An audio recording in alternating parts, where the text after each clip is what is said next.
but since she's a Marylander, we'll excuse her whenever she gets here, so that'll be fine. Let me first thank our nominees and thank the committee. We adjusted the time because of the schedule changes here. There are bill signings taking place. We have, of course, the issues in regards to Ukraine. We'll have President Zelensky before a virtual joint meeting of the members of Congress tomorrow.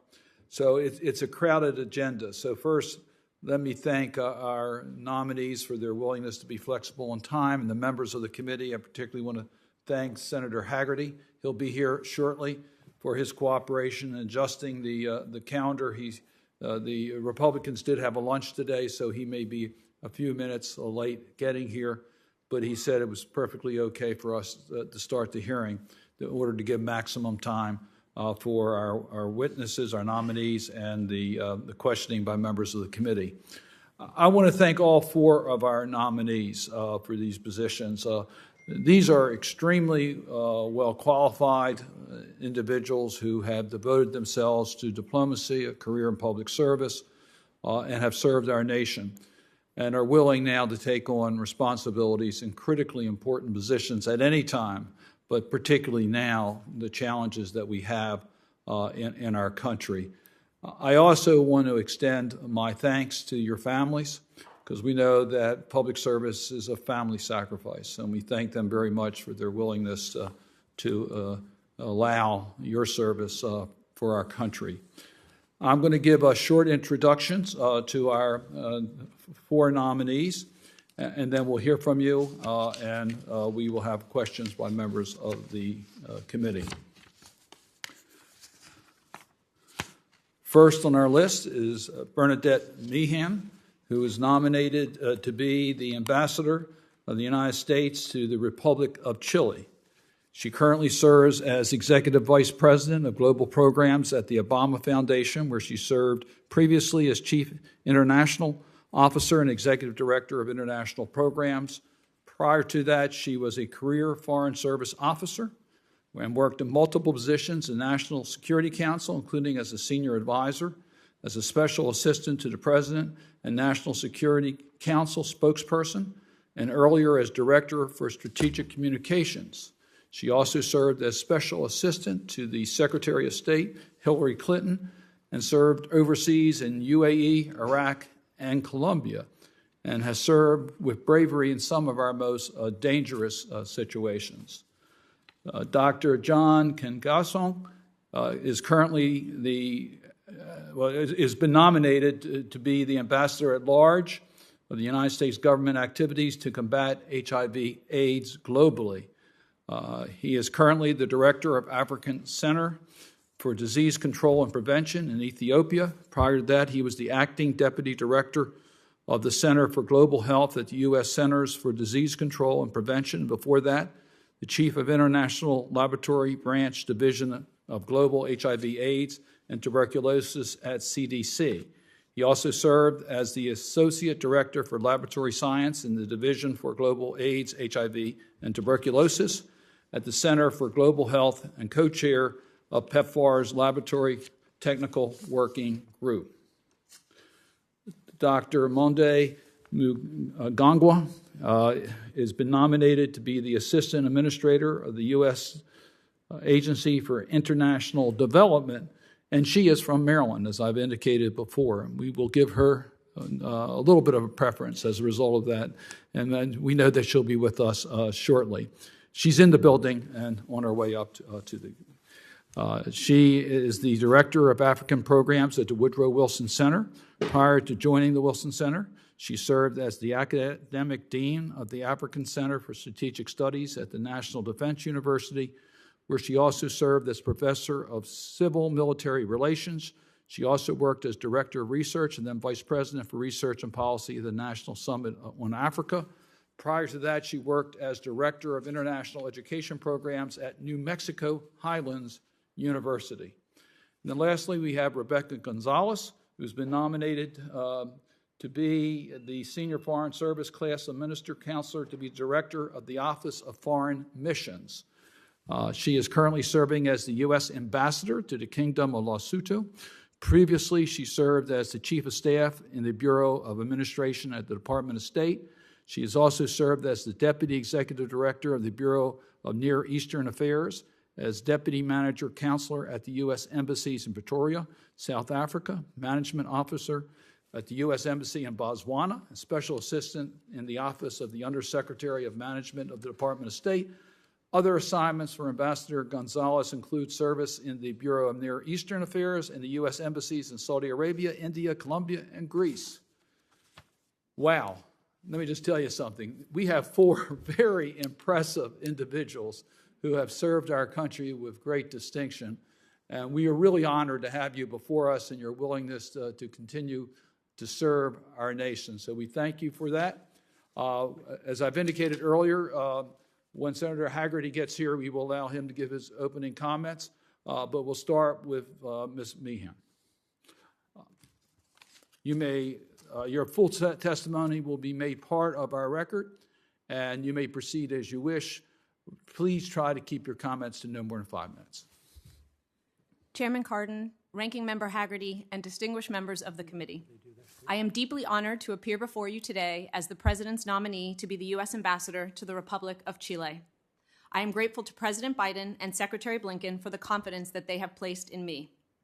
I want to thank my husband, Evan, here with me today, my parents, Terry and Joe, and my sister, Liz, for their love and support, and note how much we love and miss my younger brother, Chris, who passed away last summer.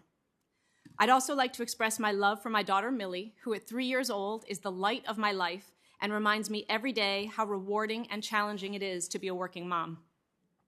Over 25 years, I have been fortunate to hold diverse positions in the government, nonprofit, and private sectors, but the highest privilege was representing my country for 13 years as a career Foreign Service officer.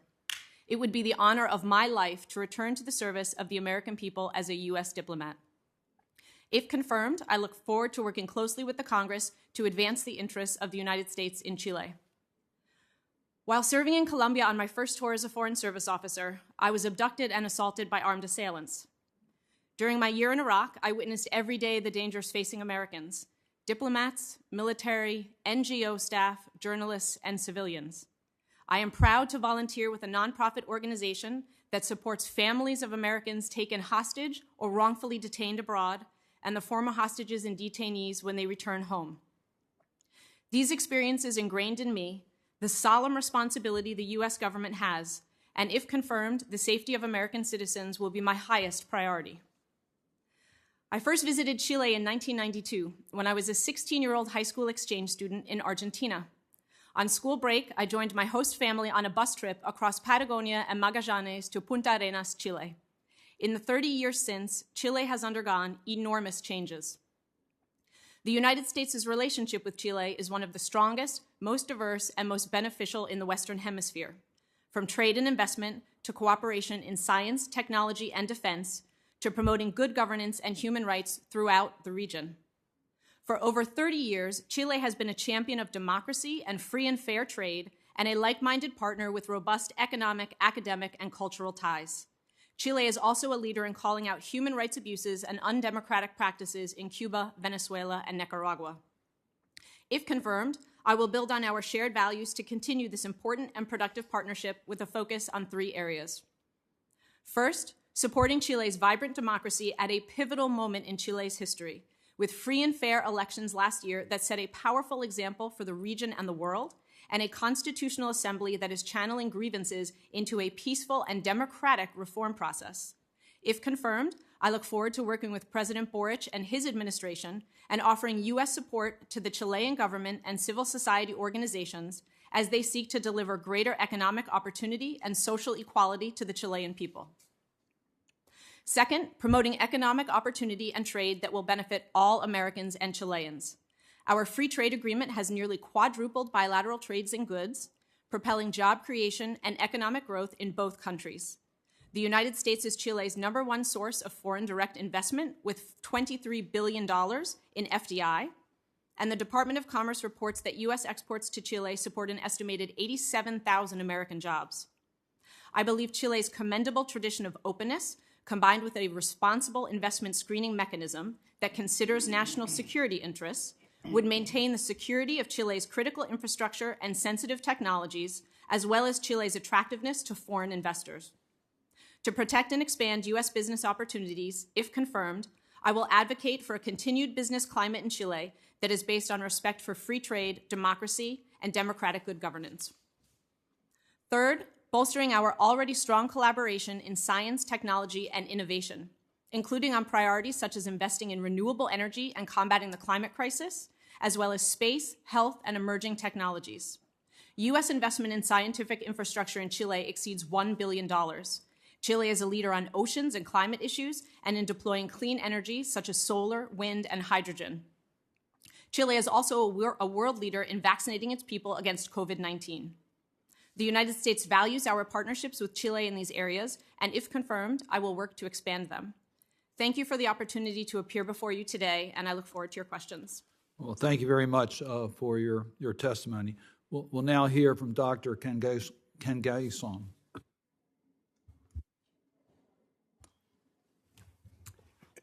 Chairman Karen, Ranking Member Hagerty, members of the committee, I'm deeply honored to appear before you today as President Biden's nominee as the U.S. Global AIDS Coordinator to lead and coordinate PEPFAR, the President's Emergency Plan for AIDS Relief.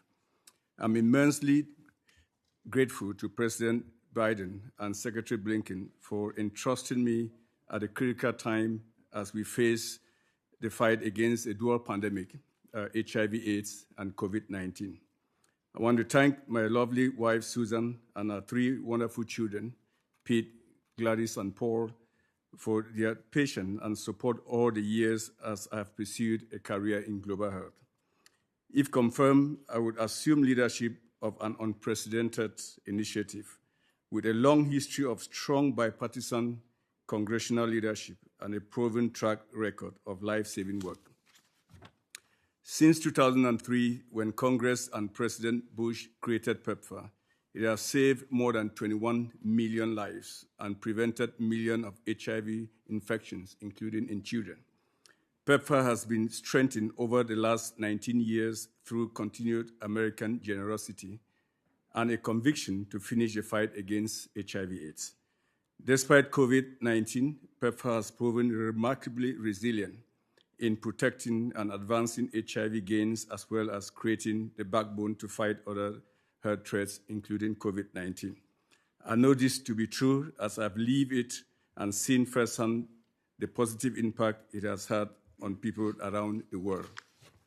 If confirmed, I will draw upon my 3 decades of program and research experience in public health and HIV to advance PEPFAR's mission, assure that it continues its success, collaborate with partnered countries and communities, and sustain the strong partnership it enjoys with Congress, including all of you. If confirmed, I would be stepping into this role at a critical moment when the world is confronting with a dual pandemic. We have seen how COVID-19 has affected some HIV programs with devastating results, but we've also witnessed how the health systems and institutions built and strengthened by PEPFAR investment have been central to COVID-19 response. If confirmed, our work and focus on continuing our fight against HIV/AIDS in close collaboration with countries and communities, while also acknowledging and appreciating the broader context that will determine the success of our actions. As the director of the Africa CDC, I have seen how PEPFAR's investment in health systems have strengthened and in some cases established the fundamental health infrastructures, laboratory systems, surveillance, and human resources for health in the countries where we have served. In the past, efforts around HIV were premised upon building health systems around the world. The goal now must shift, and I believe our efforts must now ensure that these services and systems are sustainable, resilient to prevent and respond to HIV/AIDS, including pediatric HIV/AIDS, in the future, as well as other diseases. For this to happen, it is my belief that we need to capitalize on the capacity and experience of those in the countries where we work, with a deep respect for their perspectives and needs, and taking into account their knowledge and local expertise. As we continue our fight towards sustaining epidemic control of HIV/AIDS, the key task ahead of us will involve doubling down on evidence-based interventions to address local contexts. We must work in partnership with communities and countries to ensure that we have enabling environments that leave nobody behind.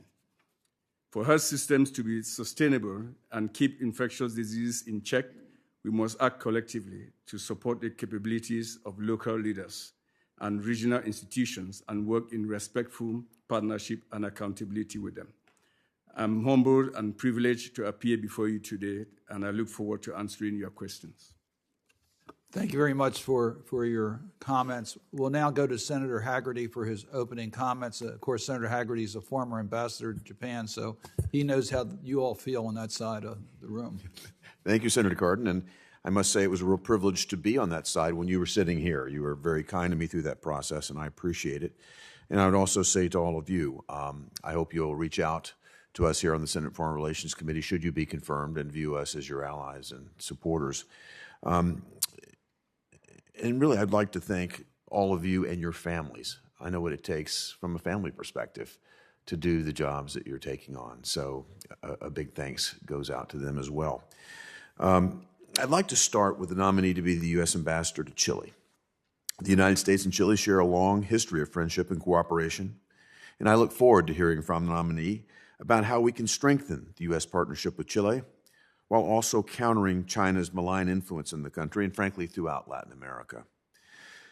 I'd like to turn to the nominee to be the coordinator of United States government activities to combat HIV/AIDS globally.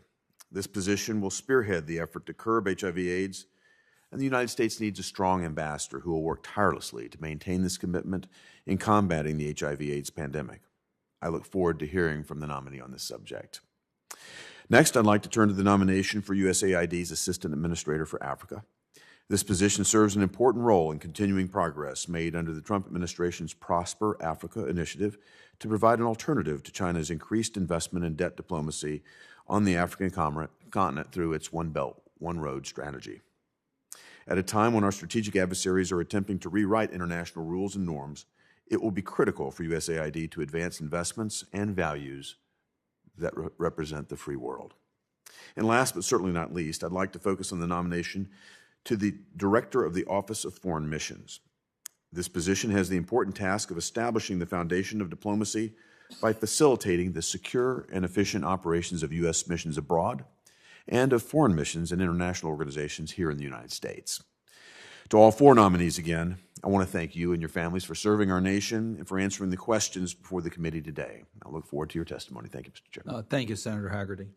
We'll now go to Dr. Muyangwa. Glad to hear from you.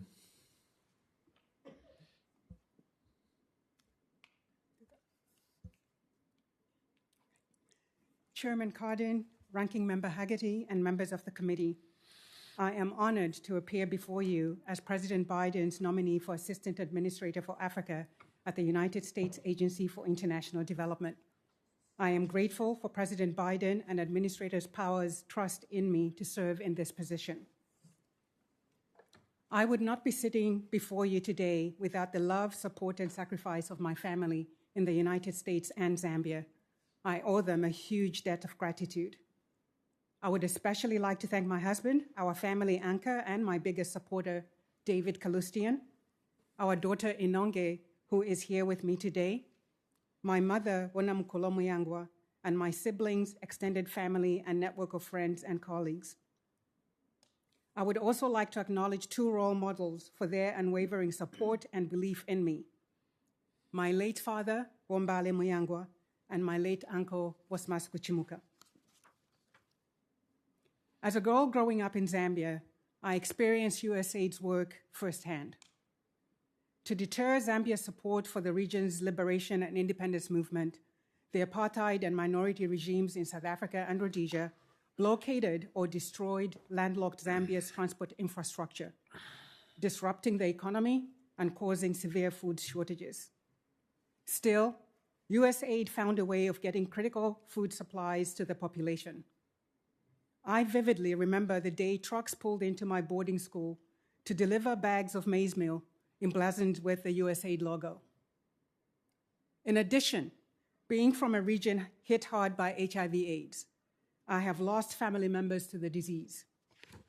Over the years, I have witnessed PEPFAR save millions of lives. USAID's mission resonates deeply with me on a personal level. Professionally, I have spent the last 24 years working to advance US-Africa relations, focusing on the issues that are at the heart of USAID's mission: security, development, and governance.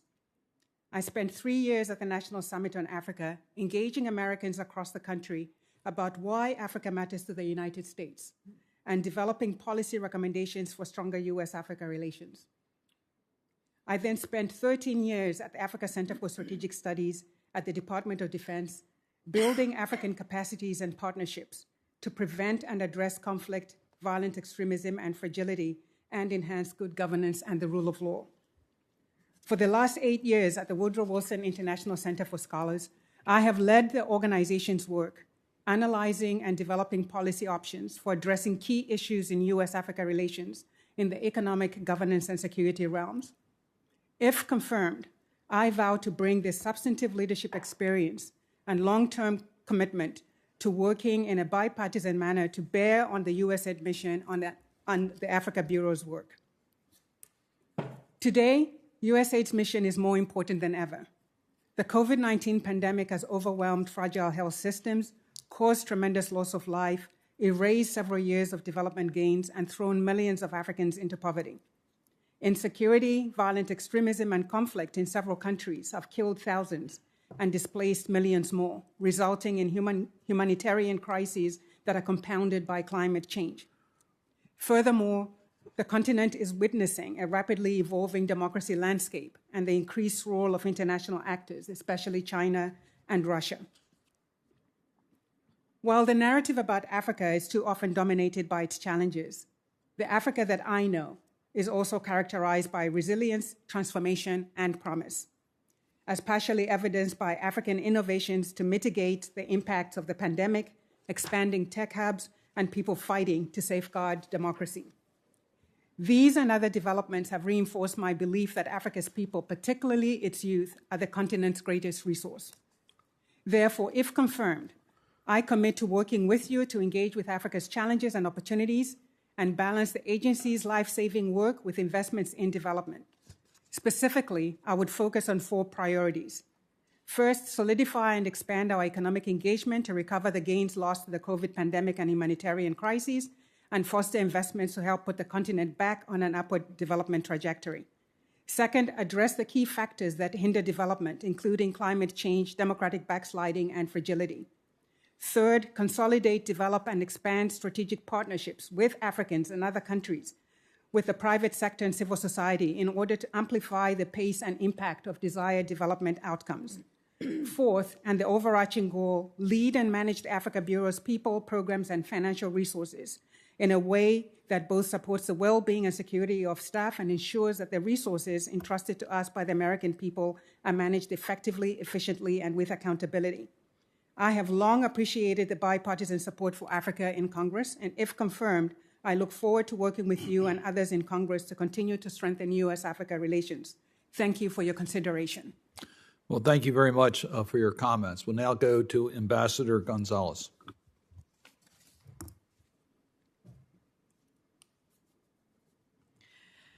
Chairman Cardin, Ranking Member Hagerty, and members of the committee. Over 4 years ago, I was honored to sit before you as a nominee for the United States Ambassador to the Kingdom of Lesotho. I thank you for putting your trust and confidence in me back then. I'm tremendously proud of the countless women and men across the globe with whom I've had the honor to work with, as we've made important strides in combating HIV/AIDS, championing democracy and human rights, and promoting trade. I am truly honored to come again before this committee as a nominee, this time as the Director of the Office of Foreign Missions. I am grateful for the confidence President Biden and Secretary Blinken have shown in me through this nomination. If confirmed as Director of Foreign Missions, I look forward to working with this committee and the Congress in advancing U.S. national security interests, protecting the American public, and advocating for United States missions, our dedicated staff members, and their families overseas. I would like to take a moment just to recognize and thank my late father, Jose Rene, and my mother, Estela B. Gonzalez. My father, Colonel Jose Rene Gonzalez, served in the United States Air Force for 26 years and was buried in 2013 with full military honors at Arlington National Cemetery. My mother, Estela, who is still a DC public school teacher and is here with me today, has been teaching for over 30 years, and I thank you, Mom, for being here. I would also like to recognize my son, Imagine Alexander, who recently completed his studies at the University of California, who is also here with me. Raised in a military family, I lived abroad, and this gave me a great appreciation for other cultures and a desire to serve my country by joining the Foreign Service. It has been a profound honor and great privilege serving my country for nearly 30 years as a Foreign Service officer. My experience in Africa, the Middle East, and Latin America, and a recognition that there is always much to learn, have prepared me, if confirmed, for the important task of leading the Office of Foreign Missions, an organization whose primary goals are using reciprocity to ensure equitable treatment for U.S. diplomatic and consular missions abroad, regulating the activities of foreign missions in the United States to protect U.S. foreign policy and national security interests, protecting the United States public from abuses of privileges and immunities by members of foreign missions, and providing assistance to ensure the U.S.-based foreign mission community has appropriate privileges, benefits, and services on a reciprocal basis. As you are aware, OFM was established in 1982 pursuant to the Foreign Missions Act. For more than 30 years, this act has guided the department's management and regulation of foreign missions in the United States and the extension of privileges and benefits which are crucial to ensuring the smooth and efficient conduct of U.S. foreign policy. It is through vigilant management and attention to these activities that OFM also protects the public from the abuse of privilege and immunities by members of foreign missions. A key element of the Foreign Missions Act is reciprocity. This fundamental tenet allows OFM to positively influence and condition the environment in which U.S. diplomatic and consular missions abroad operate.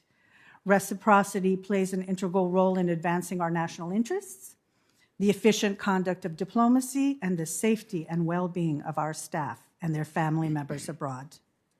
In closing, Mr. Chairman, I am honored to have the opportunity to address you and the esteemed members of this committee. If confirmed, my priority will be to further the important objectives Congress set out in the Foreign Missions Act. I look forward to continuing OFM's outstanding work in helping to resolve a myriad of existing challenges and those that inevitably rise in the conduct of U.S. diplomacy. I thank you again for the opportunity to appear before you today and welcome any questions you may have. Well, thank you for your comments. All four of you, thank you for your service, but as you have taken life experiences and have turned that into a way to use a position in public service to strengthen our nation. So I thank all four of you for your commitment to strengthening America through service and in diplomacy. I have some obligatory questions that I will ask on behalf of the committee. I would ask that each one of you respond either yes or no to the questions, and I'll yield to my colleagues for the first round of questioning. So the first question, and this has to do with cooperation with our committee, etc. Do you agree to appear before this committee and make officials from your office available to the committee and designated staff when invited? Just go down the room. Yes. Yes. Yes. Do you commit to keep this committee fully and currently informed about the activities under your purview? Yes. Yes.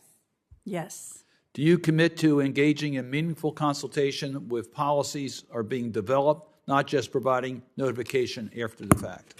Yes. Yes. Yes. Yes. Do you commit to promptly responding to requests for briefings and information requested by the committee and its designated staff? Yes. Yes. Yes. Yes. You've all passed this part of the hearing, so congratulations to all of you. With that, let me yield to Senator Kane. Mr. Chair, Senator Hagerty, thank you so much, and what a great panel of witnesses. Ms. Meehan, I want to talk to you about your service to the country because your opening comments were humble. And I don't want to delve into things that are uncomfortable, but I also want this committee to know of your bravery. You served in Colombia at a very difficult time, 2004 to 2006, and you passed over it briefly in your comments during the time you were serving our nation there. You were kidnapped, you were assaulted, there was a subsequent trial of at least some of the perpetrators. We always have nominees for ambassador who come before us and say they will take as a serious priority keeping their people safe, and they always mean it. I know that that means a particular amount to you. And I also know that you must really rejoice, as many of us do, in the progress that has happened in Colombia since the years that you were there. To see Colombia announced as a major non-NATO ally by President Biden last week, those kinds of signs of progress must make you feel pretty proud. You then came back to the United States later that year, 2006, and during the Bush administration, it was during the Iraq War, a particularly dangerous phase of that war, and the State Department was looking for volunteers to go to Iraq, into the war zone there. Now, having had a traumatic experience in Colombia, I doubt any of your colleagues would have looked askance at Bernadette Meehan not volunteering to go to Iraq. But you volunteered to go to Iraq within months after the difficult experience in Colombia. And when I found this out, I was kind of stunned by that. So I asked you, when we talked by phone, why did you volunteer to go to Iraq within months after this challenging situation in Colombia? Senator, thank you for your comments and for the question. When I joined the Foreign Service, the area that I loved most in the world was the Western Hemisphere, so I knew that I wanted to serve there on my first tour. When it came time to bid on my second tour, the foreign policy priority of President Bush was the war in Iraq. And I felt that as a Foreign Service officer, a career civil servant, I had a duty to answer the call. Secretary of State Condoleezza Rice was looking for volunteers to serve alongside the men and women of the armed forces. And so for me, this was part of the mission that I had signed up to as a career Foreign Service officer. I also joined the Foreign Service with the hope that someday I would be a leader in the Department of State. And I faced the question, if at some point in the future, 10, 20 years, I was in a leadership position and was asked to send junior Foreign Service officers off to a war zone or other difficult post, I would have to be able to answer the question, where was I during my formative years as a Foreign Service officer when the war of Iraq and the war in Afghanistan was taking place? And so in addition to a duty to serve the president and his foreign policy priorities, I also felt a responsibility to the institution of the State Department, which made it an easy decision. It was by far the most difficult year of my life. That was a particularly vicious time in that war, but there is not a day that goes by that I regret the decision to serve. And Ms. Meehan, it wasn't just a difficult time in the war, it was a difficult time for you personally. Tell the committee. Again, I don't want to probe unnecessarily, but please tell the committee about your experience during the year you were in Iraq. Sure. So it was a beautiful spring day, and I was outside on my cell phone talking with someone on the other side of the green zone, and I could hear the CRAM go off, the alert system, in a far part of the green zone. But there was a rocket barrage, and one of the rockets landed close to where I was, and I suffered a concussion, hearing damage that lingers to this day as a result of that injury, which, to be clear, in the scale of the conflict and the ultimate sacrifices that people made fighting in Iraq and Afghanistan, it is minimal and inconsequential. But this is part of the risk that we assume when we sign up to work in the Foreign Service. It's something that we acknowledge is a part of the commitment to serving the interests of the United States and part of our commitment to be worldwide available wherever the Secretary and the President need us to serve. I would like to think that if I were in a similar circumstance and had had a very difficult experience, for example, in Colombia, and then I came back and then there was an opportunity to volunteer to go into a war zone, I would like to think that I would have accepted that responsibility and volunteered, but I really can't honestly say that I'm sure I would have. And that was a very patriotic and ennobling decision. You continue to then serve patriotically for many more years in the Foreign Service, for which we thank you. But again, I didn't want to get into things that were uncomfortable, but I think this is really important for the committee to know. So thank you for sharing that. I yield back. I think Senator Kaine speaks for every member of this committee. Thank you for your response to that. Senator Hagerty. Well, I will speak for Senator Kaine as well to say I feel certain that you would have volunteered if that situation arose. Ms. Meehan, I'd like to just stay with you for the moment, if I might. First, to thank you for a first tour FSO, to have the experience you did in Colombia. I very much appreciate and respect how that has, I'm sure, informed your decision-making process as you've continued to serve our nation, and I'm sure it will continue to do so going forward if you're confirmed. I also want to acknowledge the fact, I understand you have a 3-year-old? Yes, Senator Milley. If you are confirmed, I feel certain Millie will have a most wonderful, life-changing experience as she grows into an age now that she'll remember the experience being with you and serving in a very important role. So I commend you and your family for that. I'd like, though, to turn to the influence of China in Chile. In 2018, Chile agreed to join China's Belt and Road Initiative. 2019, Chile expanded its bilateral free trade agreement with China. 2021, Chile joined the Asian Infrastructure Investment Bank that China uses to mount its influence. And just a few days ago, Gabriel Boric was inaugurated as Chile's new president, and a new president, a young president, a president that I think would probably benefit greatly from the advice of the United States ambassador. So I'd like to get a sense for your understanding of the strategic implications of China's role and how that will inform your advice to that president as well as our policy there. Sure. Thank you very much for the question, Senator. In addition to all of the statistics and context that you provided, it's important to note that China is also Chile's #1 trading partner, having overtaken the United States in 2009.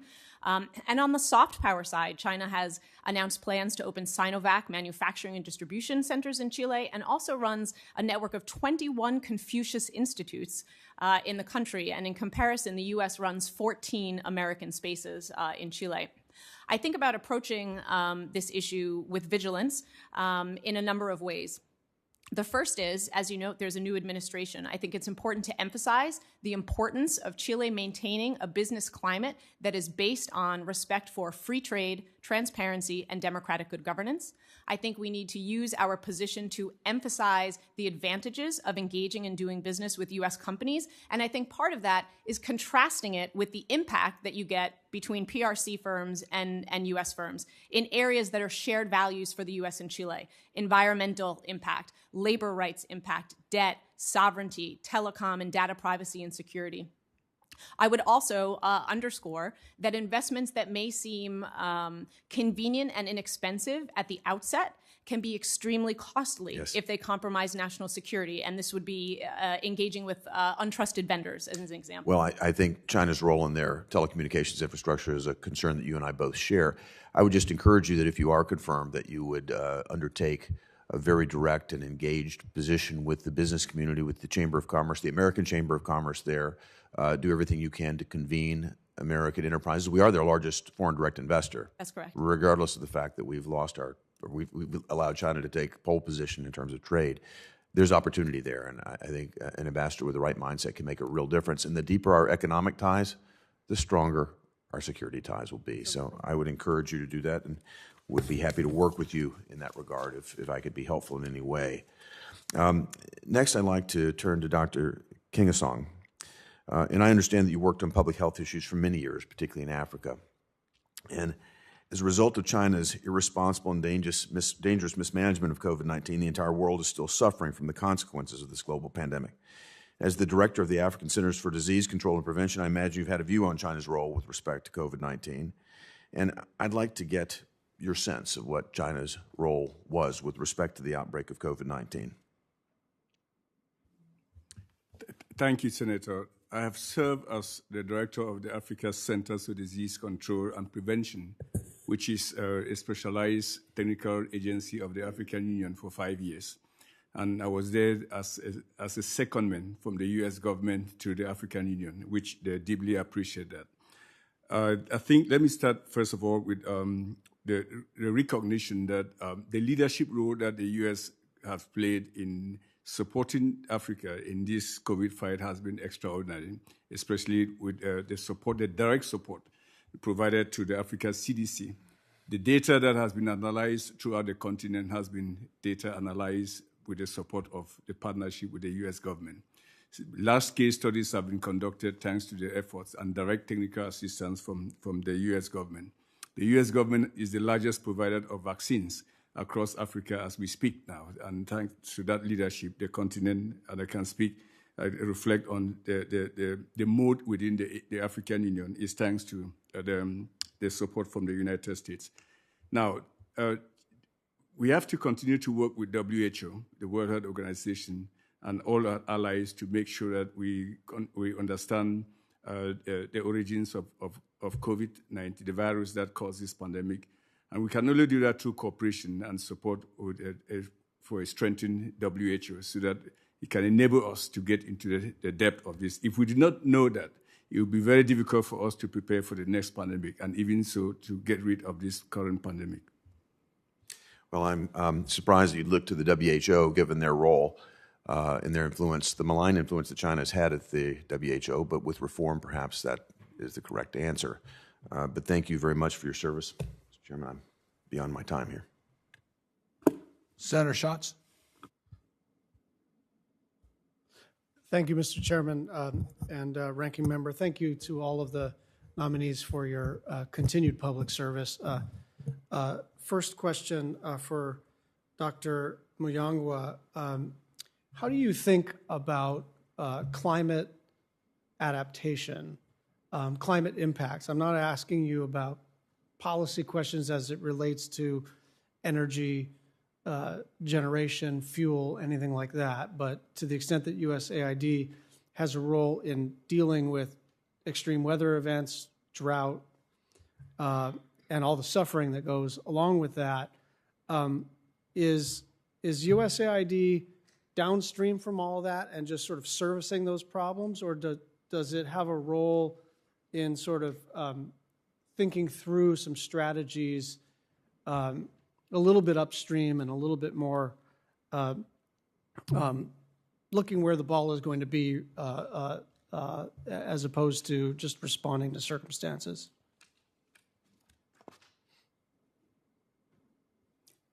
Thank you, Senator. I mean, that's a key question. I understand that the agency is playing a key role in this area. Climate change is one of the priorities for the administration and therefore for the agency as well. To that regard, it is my understanding that the agency just recently released a draft climate change strategy that is looking at those different strategies and approaches of how we engage not internationally on this issue of climate change. So I don't have visibility on the strategy, but I do know that the agency is working on figuring out how that strategy is then embedded into the various programming and approaches that it has on the continent. Thank you. Ms. Meehan, thank you for being willing to serve again. Can you just talk to me about rare earth minerals and the relationship that the United States has as it relates to the materials that we need specifically for some of our high-tech manufacturing and also the balance that we may have to strike in terms of we clearly need these rare earth elements, but they are not inconsequential environmentally in terms of the extraction. Yeah, thank you very much for the question, Senator. The extractive industry is one that is extremely important to Chile's economy. They're the #1 producer of copper in the world and the #2 producer of lithium.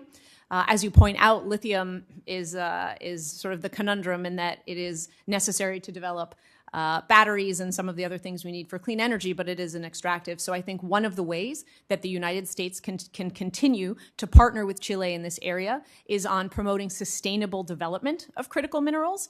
We have deep U.S. mining interests and business interests, but I think our commitment to environmental safeguards, in particular, referring back to Senator Hagerty's question, is a competitive advantage for us when competing with PRC firms that are looking to invest in this area.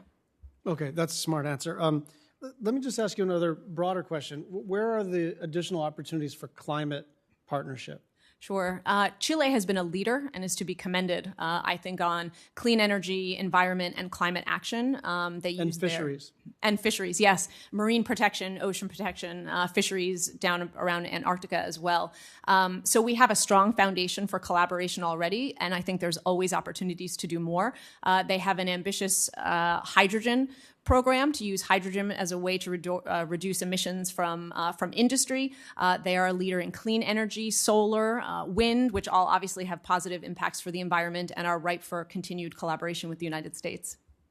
Final question. Reporters Without Borders assesses that there is, quote, little pluralism in Chile and that journalists are vulnerable. Do you share that assessment? And if so, what should we do about it? Sure. Thank you for the question. Chile has a commendable tradition of an open and free press. President Boric, who just took office on Friday, has made respect for human rights, democracy, and transparency fundamental to his platform. And so I would expect that this would be an area where I would continue to make the U.S. position on these issues known and would find an open audience in the new administration. Thank you very much. Thank you. Senator Young had joined us by WebEx. Is Senator Young?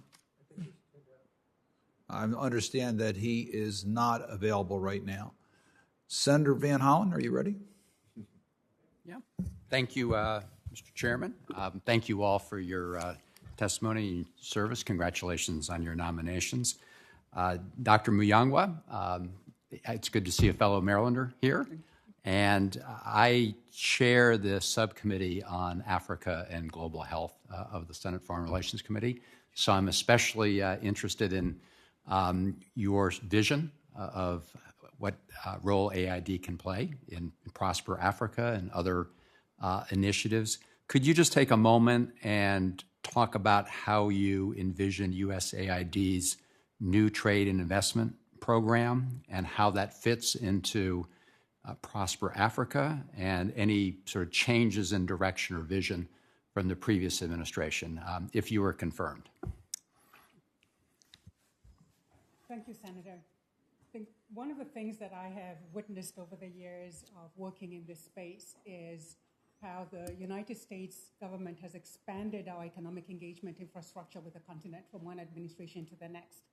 So starting with AGOA, going on to President Obama's doing business in Africa and the Trump administration's Prosper Africa initiative. I believe that that expansion gives us a lot of opportunities to strengthen our economic engagement with the continent, to provide a rules-based alternative to...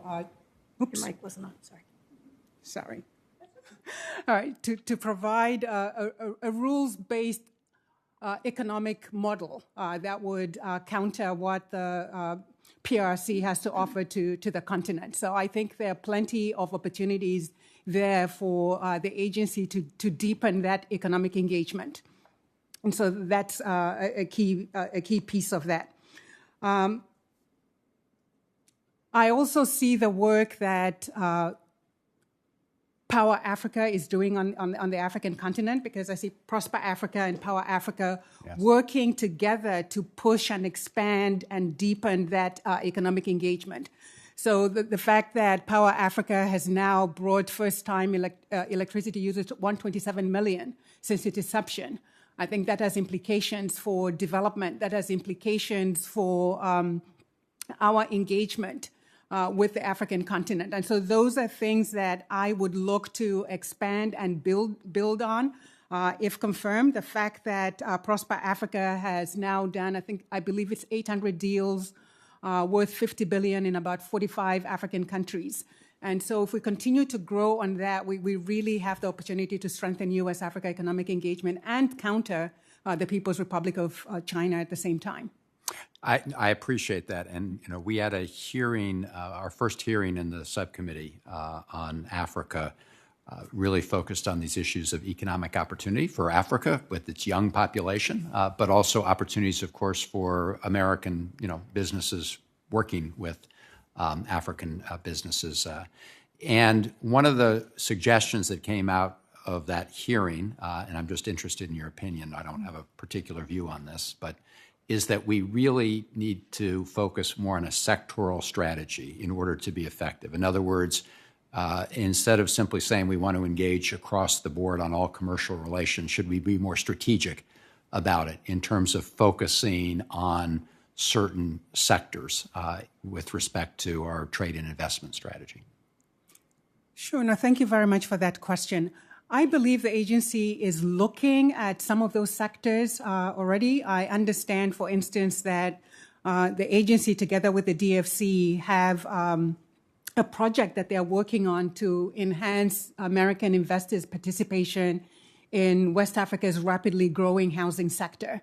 And so I think there are different things that they're looking at in that regard, and I think that's work that should obviously continue. I don't have enough information on it to know whether there are specific sectors beyond housing and the power sector, but that's definitely something that I would want to look into and see if that's a much more impactful strategy that we could pursue. Thank you. My time is very brief, but I did have a quick question for Dr. Nkengasong. Congratulations on your nomination. So PEPFAR, my question is, obviously we have an ongoing challenge of fighting COVID-19. How does that impact, if at all, your efforts with PEPFAR? The things we've learned from that, or the things that make it especially complicated now with respect to PEPFAR, given what's happening in COVID?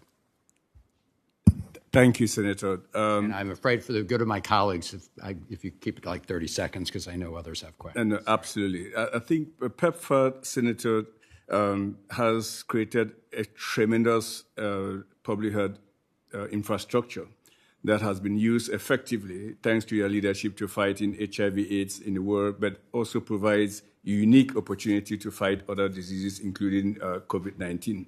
We've seen how, during this pandemic, how COVID has impacted our ability, some of our efforts to fight HIV/AIDS. But we've also seen how we've used HIV platforms to scale up vaccination in countries like Zambia and other settings there.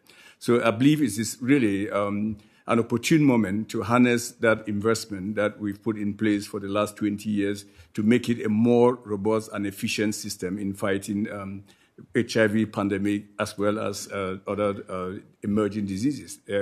We all know in the field that there will be, and probably other pandemics, but if we use the PEPFAR platforms efficiently, we can actually make an impact and get ourselves ready. Thank you. Thank you, Mr. Chairman. I now recognize the chairman of our committee, Senator Menendez. Thank you, Mr. Chairman. Congratulations to all of you on your nominations. They're all very important positions. Let me turn to Ms. Meehan.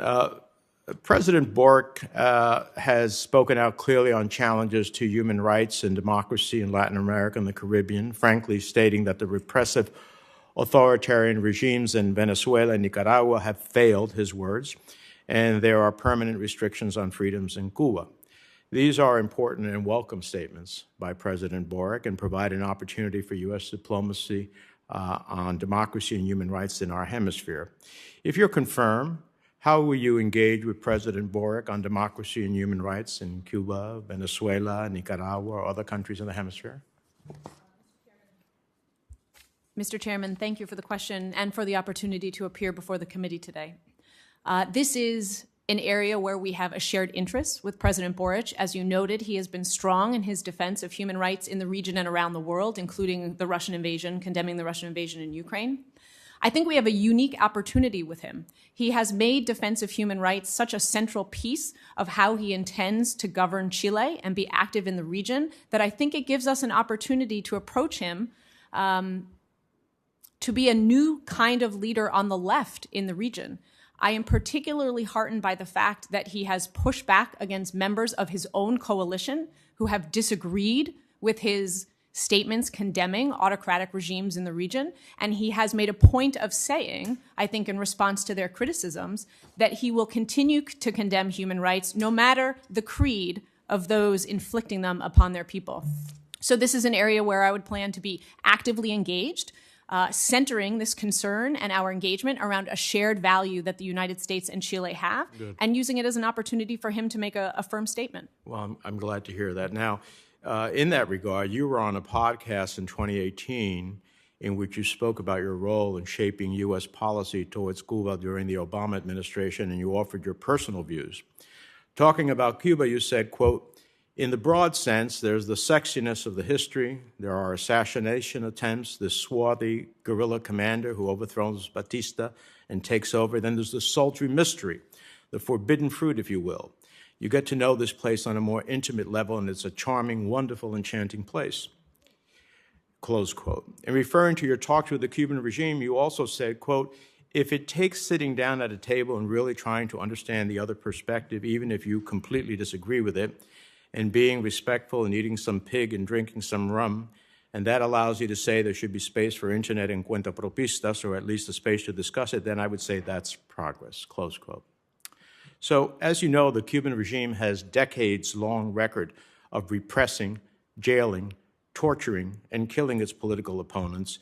What aspect of the Cuban regime's human rights record fits into the, quote, sexiness of history that you mentioned? Senator, thank you, Mr. Chairman, thank you for the question. In my work as a career Foreign Service officer, my role was to carry out the policy of the president. I will never have the knowledge of Cuba that you have. I will never have the personal connection that you and thousands of other Cuban Americans have. I acknowledge that. I care deeply about the plight of the Cuban people. And if anything I said in that interview led you to believe otherwise, I regret that, and I would like to state clearly for the record today where I stand on this issue. I believe that the Cuban people are entitled to choose their own government, that they are entitled to the universal human rights that everyone in the world is entitled to. I believe that the regime needs to be held accountable for systemic, ongoing abuses against the Cuban people. Cuba is a national security threat to the United States and a malign influence in the region.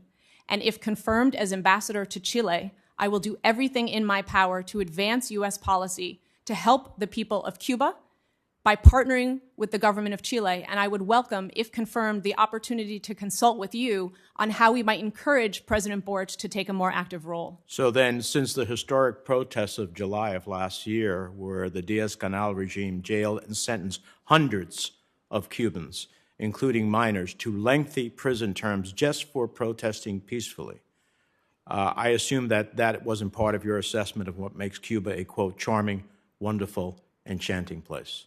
Mr. Chairman, in my limited role working on Cuba, the most meaningful aspect was getting to engage with some of the Cuban people directly, organizing President Obama's roundtable, where I had the immense honor to meet courageous people like Jose Daniel Ferrer, Berta Soler, Yoani Sanchez, others who have fought and given way more than I can ever understand in defense of their own rights.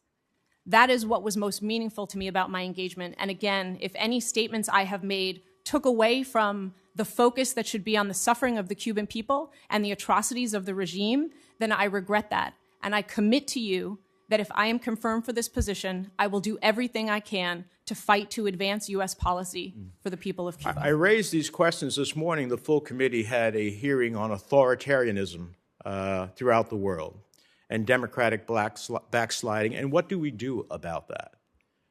Well, here is the epitome of authoritarianism, dictatorship, and the consequences to people. And so I understand when one is a foreign service officer that they speak, but in some of these comments, it wasn't as a foreign service officer. It goes to who you are in terms of what you're thinking about. And that's why I raised the question, because if you're going to be in a country in Latin America where, in fact, the president has shown some willingness to engage in that direction, in being an advocate for human rights and democracy in the hemisphere, then we need an ambassador who's going to echo that. If I may, Mr. Chairman, I have one final question. In December of 2013, I introduced the Nuclear Weapon-Free Iran Act, a bill that was co-sponsored by 59 members of the Senate, including Senators Schumer, Cardin, Coons, Booker, Warner, Casey, Gillibrand, Manchin, Bennett, just to mention a few. As the NSC spokesperson, you responded to our initiative by saying, quote, "If certain members of Congress want the United States to take military action, they should be upfront with the American public and say so. Otherwise, it's not clear why any member of Congress would support a bill that possibly closes the door on diplomacy and makes it more likely that the United States will have to choose between military options or allowing Iran's nuclear program to proceed." So I want to understand, I want to get clarification here. Do you personally believe that I, Majority Leader Schumer, Senator Cardin, or Coons, Booker, and our colleagues, by introducing the bill, we're pushing the United States to take military action against Iran? Mr. Chairman, thank you for the question. I was a career Foreign Service officer, and in my capacity as NSC spokesperson, part of my responsibility was to issue comments and statements that reflect the President's policies. Those comments and statements are often the product of interagency drafting and clearances way above my level. My personal opinion, since you asked for it, to be clear, is first and foremost that Iran can never be allowed to obtain a nuclear weapon. With regards to your second question, no, I do not believe that. I served in Iraq, Senator, and I am very cognizant and admired the tough vote that you took to oppose the war in Iraq when it was a very unpopular decision. So I do not believe that you are someone who would advocate for unnecessary military action. So you made that statement as the essence of an interagency process where basically you were told this is the position we have, and so therefore you were espousing that position. Is that what you're telling me? Yes, Senator, that would be accurate. That's a very insightful thing. And so I would also believe you don't personally believe that we were trying to close the door on diplomacy. Senator, I would hope that no member of the U.S. Congress would close the door on diplomacy. Well, I really appreciate your answers. There are insights that will go into my book for sure. I thank you all. I have questions for, I know, but other colleagues here. I have questions. I'll wait for Dr. Muyangwa as well. Thank you, Mr. Chairman. Senator Booker was with us by WebEx. Is Senator Booker there? If not, we'll go to Senator Markey. Thank you, Mr. Chairman, very much. And Ms. Meehan, as a Boston College alumnus, congratulations to you and your incredible career in the Foreign Service and in the National Security Council. We're very proud of you. We're very proud of Ambassador Burns now in China. Yes. Doing a great job. Ambassador Hartley in Great Britain. So you're making the Eagles very proud. Your great work. And in Chile, it's getting more complicated. And obviously, we need someone with great experience in order to be able to navigate that pathway. So with Boric now inaugurated, and this relationship that the Chileans have with the Chinese, especially with regard to their precious metals, and not only the United States, but other countries need for them to make a clean energy revolution. Could you talk a little bit about that? Copper, lithium, China, and the strings that they attach, and what the United States should be doing in order to rectify that. Sure. Thank you very much for the question, Senator, and go Eagles for the record. Clean energy is an area where Chile has been a leader in the region, and they are to be commended for that. They have made impressive commitments on becoming carbon neutral, phasing out coal power plants, focusing on solar and renewable clean energy. But extractives are also extremely important to the Chilean economy. And there are also significant U.S. business interests in the mining sector in Chile. The #1 producer of copper, the #2 producer of lithium in the world. But I think that this is an area where the U.S. can work with Chile to promote sustainable development of critical minerals, which allows the Chilean economy to continue to grow, which protects U.S. business interests in the mining sector, but also allows us to use our competitive advantage over the PRC, which is our commitment to environmental safeguards and labor rights. So I think it's an issue where there are multiple threads of interest and priorities for the U.S. government that we have a very collaborative partnership to build on with the Chilean government. Yeah, thank you. And when President Kennedy gave his speech at Rice University, when the Soviets threatened to take control of space, that we needed a mission to invent new metals and technologies and to bring that mission back from the moon in heat twice the intensity of the sun and get it all done in 8 years. And we did it. So the Russians are challenging us again with the Russian oil and gas that too much of the West has become dependent upon, and we need a similar response. But we're going to need to find a way of using our relationship with countries like this as China seeks to exploit those relationships. Would you like to comment upon China's plan right now in country after country, including Chile, to take disproportionate control over those natural resources? Sure, Senator. China, the PRC is Chile's #1 trading partner. Chile is a member of the Belt and Road Initiative. We see Chinese increasing PRC investment in critical sectors like lithium production, telecom, ports, data security, renewable energy, distribution, and space within Chile. So it is an area where we need to remain vigilant.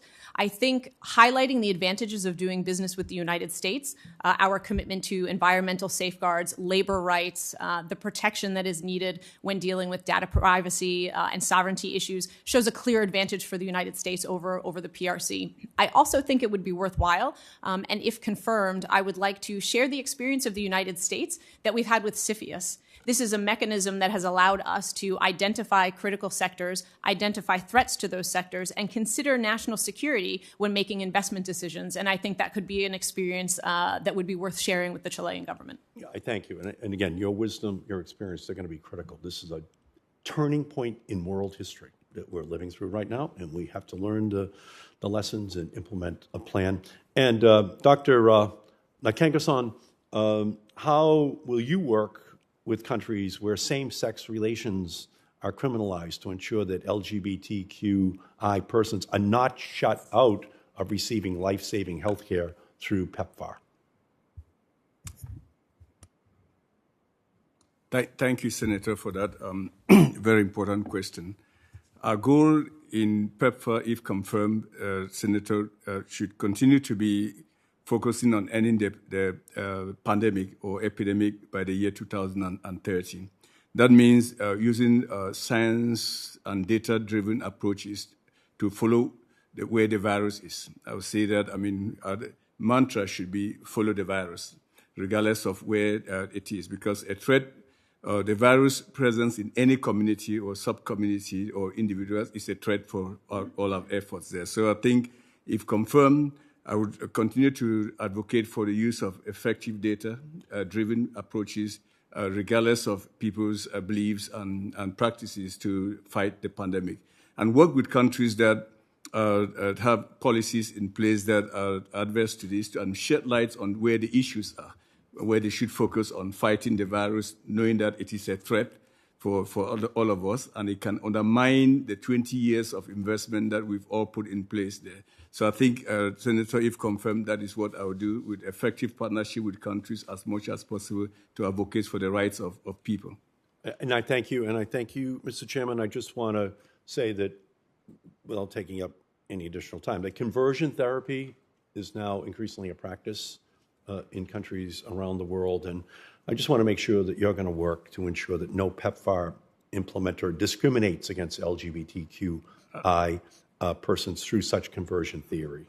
Absolutely. That's what I'm referring to, Senator, that we should focus what the enemy is, the virus, not people. I think that should be very, very evident. And I will, if confirmed, carry that as a mantra. I appreciate that. And I appreciate the service of all of you here.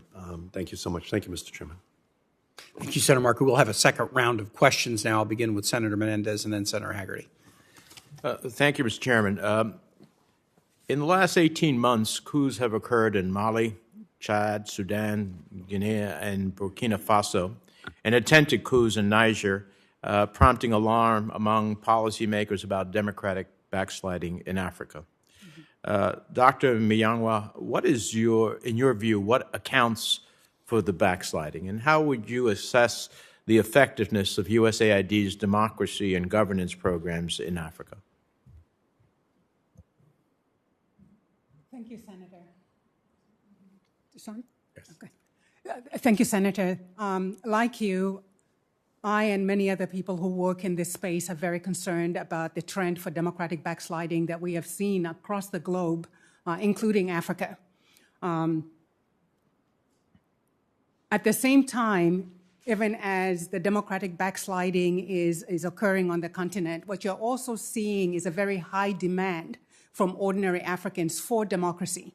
The protests that have brought millions of Africans across the continent into the streets demanding democracy, demanding accountability for their governments, that shows all of us that that demand for democracy is alive and well and in all corners of the continent.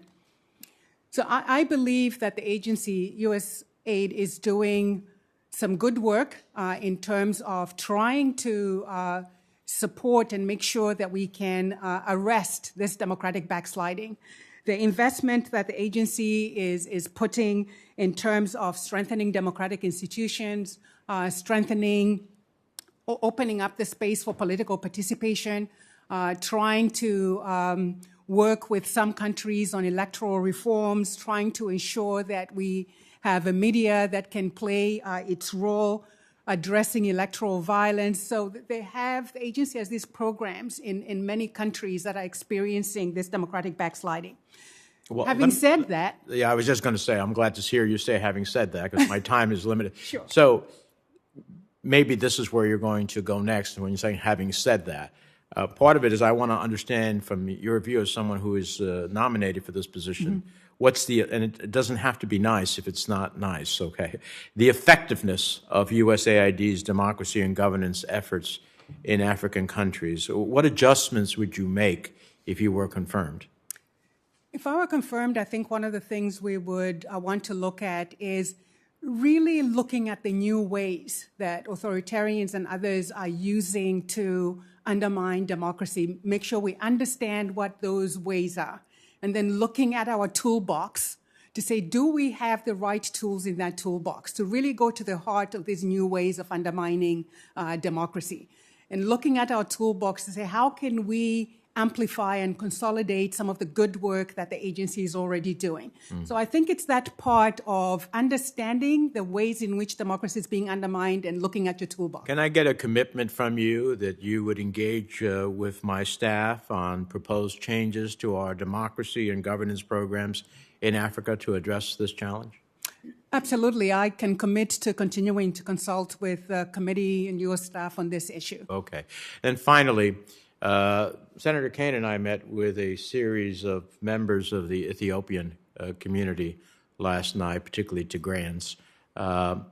What do we do in a place like Tigray, where, in fact, from my perspective, we have a genocide going on? We are seeing the slaughter. We saw a video of live people being burned. I know we are focused on Ukraine, as we should be, but we cannot let the rest of the world think that they can get away with what they are doing because we are somehow diverted. What do we do what do we do in a country like that? How do we work to first get humanitarian assistance and then, of course, to develop a dialogue that brings us to a political solution? Sure. No, thank you, Senator.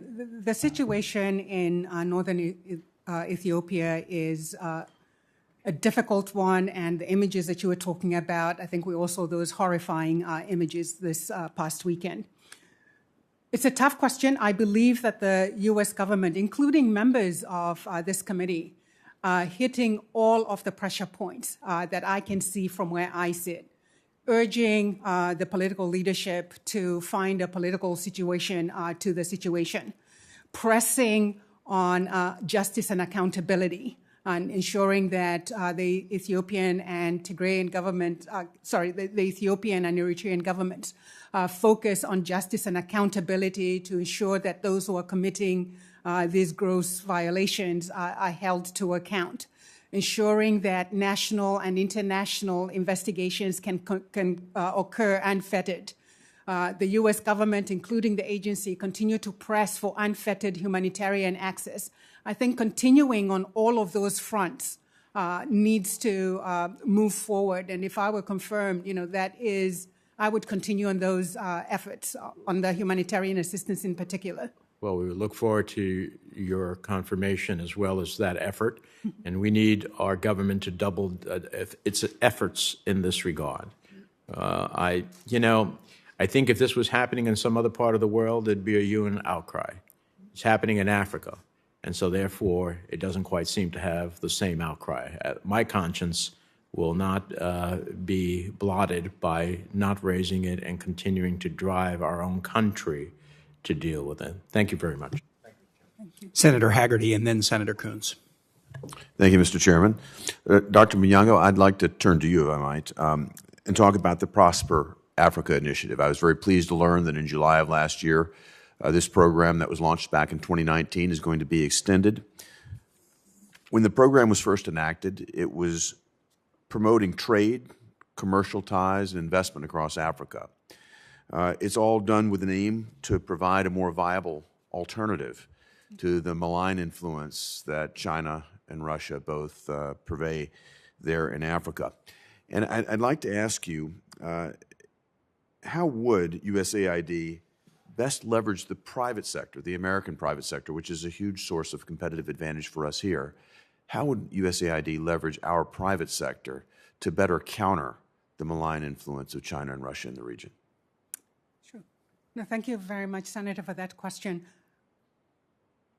I believe that Prosper Africa has already laid a solid foundation in terms of what it has accomplished to date. The 800 deals that it has already done with $50 billion,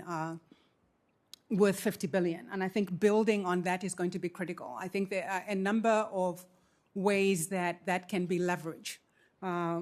From my perspective, I think some of those ways include creating an environment in which American companies feel that their investments would be secure. So part of that is a regulatory framework. I think in reducing the barriers to trade, trade and investment that exist, and really just working to deepening some of the financial and capital markets. So I think there's a lot of space still in that area, but also just making American companies comfortable with the sense that they can invest in Africa safely, and that they will yield a return on that investment. I think all of those are key elements that the agency can continue to push on. But I think I couldn't agree with you more, and I am a very strong proponent of deeper economic ties because they lead then certainly to stronger security ties. Absolutely. So I applaud your perspective on that and hope that you'll continue to focus particularly on how to engage the private sector as an important partner in that initiative. Ambassador Gonzalez, I might turn to you now to talk about how Afghanistan is going to be represented in the United Nations. In December, the United Nations General Assembly adopted a resolution to delay a decision on who will represent the government of Afghanistan in New York. The Taliban, of course, seeks to replace the envoy from the Afghan government. The Afghan government's current envoy was appointed by the democratically elected government of Afghanistan.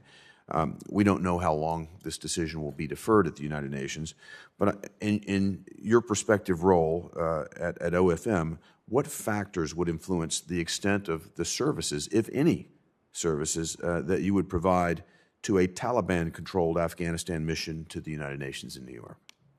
Thank you very much for that question, Senator. And I share your concerns about Afghanistan and the Taliban. I thank Congress, as I did earlier, Senator, for passing the Office of Foreign Missions Act and providing us with those tools that we can use to regulate the activities of foreign missions here in the United States. If I were confirmed, you have my commitment that I will work to protect U.S. national security, foreign policy interests, and I look forward to working with you, Senator, and the Congress and our other national security stakeholders to look into these issues and determine how to address these issues in the best manner. Thank you, sir. Would you consider, for example, restricting the travel of diplomats from a Taliban-elected government the way we do diplomats from Iran or North Korea? Thank you, Senator Hagerty. We do have travel restrictions, as you noted, and if confirmed, I certainly would, in consultation with with yourself and our other national security stakeholders. Thank you. Thank you. Thank you, Mr. Chairman. Senator Coons. Thank you, Acting Chairman Kane and Acting Ranking Member Hagerty. Thank you to the four nominees who are before me. It's great to have an opportunity to question you. I look forward to supporting your nominations and to working with you. If I could, Ambassador Gonzalez, just briefly, if confirmed, how would you improve the Office of Foreign Missions' work with local law enforcement to ensure the proper delivery of consular notifications to foreign nationals in the United States? Thank you for that question, Senator Coons. I would work. I know that our various offices throughout the United States work very closely with local authorities, municipal governments, and state governments, as well as foreign missions located throughout the United States. If I were confirmed, I will certainly travel to these areas and continue OFM's outstanding work in establishing, in communicating and their relations with the various embassies and diplomatic missions throughout the United States. And of course, Senator, I welcome your advice and your partnership. Thank you. Dr. Muyangwa, I would be interested in your thoughts both on the DFC, the Development Finance Corporation, and how we might strengthen its ability to partner with our vital allies to crowd in private finance and to contribute to the transparent and sustainable development of Africa and thus sort of build out a little bit Prosper Africa. And given all your deep experience across the continent, what you think the administration's signature initiative might be as we prepare for the U.S.-Africa Leaders Summit later this year? Thank you, Senator. I think there are a lot of opportunities for USA to collaborate with the DFC, and that's already underway in many ways. I understand that USAID is working with the U.S. Development Finance Corporation to implement Prosper Africa and Power Africa. So that's a good mechanism for harnessing these 17 agencies that work together to make sure that everybody's pushing in the right direction. The work that the agency has working with the DFC to invest in vaccine manufacturing facilities across Africa to ensure that Africa can respond to the next pandemic, I think is key.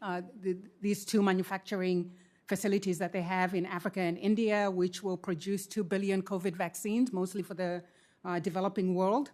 And then there's the pioneering investment vehicle that I talked about that's looking at how Americans can invest in West Africa's rapidly growing housing sector. And so I think all of those are opportunities that provide an opportunity to really leverage and crowd in the private sector that can continue and be expanded upon. Thank you.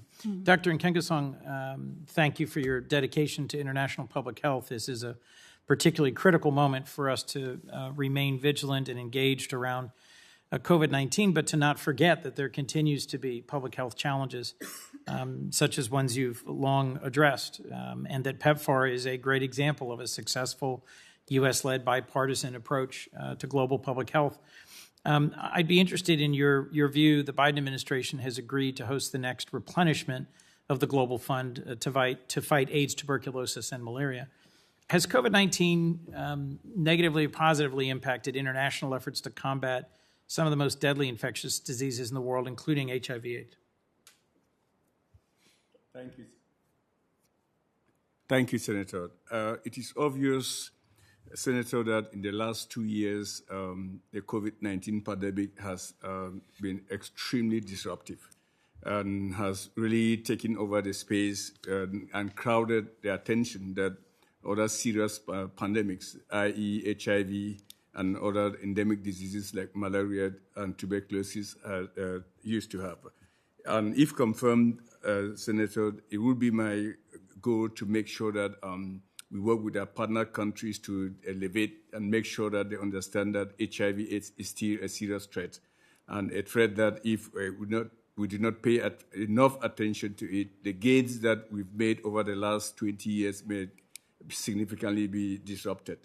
But it also offers a unique opportunity, as I said earlier, that the platforms that we've all put in place, including developing public-private partnerships. One of those, I recall you engineered with Siemens several years ago when I was still at the US CDC, to bring in the private sector and other foundations to help with the efforts. I believe what I call, and if confirmed, I'll promote this a lot, what I call partnership for action, which means that you bring all the foundations, the private sector together so that we can continue to elevate the fight against HIV/AIDS, which is, as I believe, and I've said, a serious security threat for countries that we support. Thank you, Doctor. And if I could, with the forbearance of the acting chair. And by the way, just while I have two members here, we failed to fund the COVID supplemental, and it's something I think is desperately needed globally before we see another variant emerge. If I could, Ms. Meehan, thank you for your service under both the Bush and the Obama administrations. I know you've been asked at length about the challenges of the U.S.-Chile relationship, about how you would address China, which remains Chile's largest partner, and the new president, Gabriel Boric. I'd be interested in your comments on the U.S.-Chile astronomy partnership and its potential, and then just how you would advise us on sort of the future of the left-right divide in Latin America and what the United States, in working more closely, hopefully, with the new administration in Chile, can do to help sort of reset some of the expectations about U.S.-Chile relationships. Sure. Thank you, Senator, for the questions.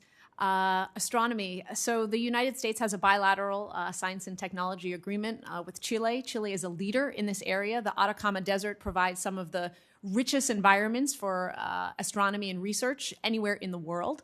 The U.S. is already a strong partner in these efforts, and what I find particularly exciting about opportunities, and if confirmed, what I would seek to expand on, is that this isn't just a government-to-government opportunity. It's a way to bring in private-public partnerships, a way to include academia, entrepreneurs, and I think given the need to focus on STEM in the United States and getting young people excited about science and technology, astronomy offers an interesting way to involve school-to-school and other people-people exchanges as a way of strengthening that already strong partnership.